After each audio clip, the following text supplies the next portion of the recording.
And it is most unfortunate, like I keep saying,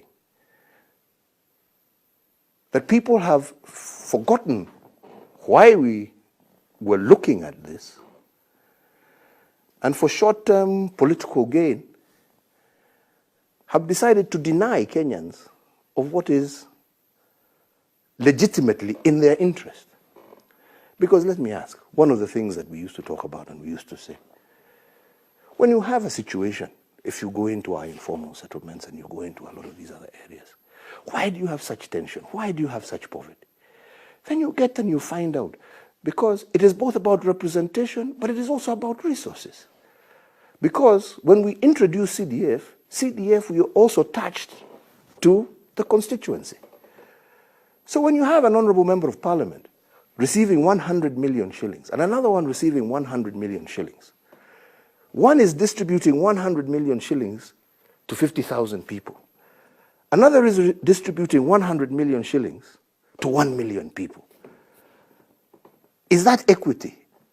Is that child in Mathare or Kibera, will he ever have an opportunity ever of going to university if the highest bursary he can ever receive is 5,000 shillings?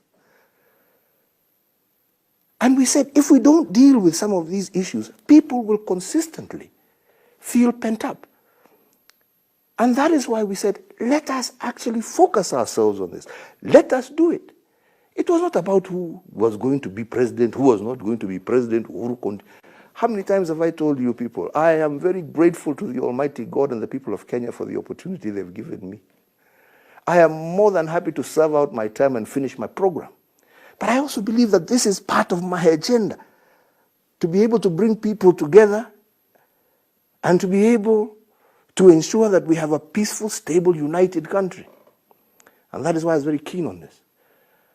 Unfortunately, the courts have ruled the way they have ruled, and I believe that they have been highly misguided in that process. Unfortunately, we have had politicians, like I'm saying, for short-term political gains, who have deviated from why we wanted the BBI to it being an issue of competition. And I don't know why, because all of these people, I mean, I was hearing some people say, this BBI is to propel Raila Odinga. Raila Odinga declared his presidency with or without BBI, and he's still on the ticket.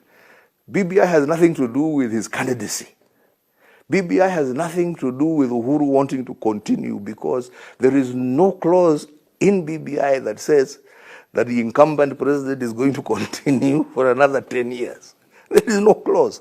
This is all propaganda and hype that is built around to poison the people's minds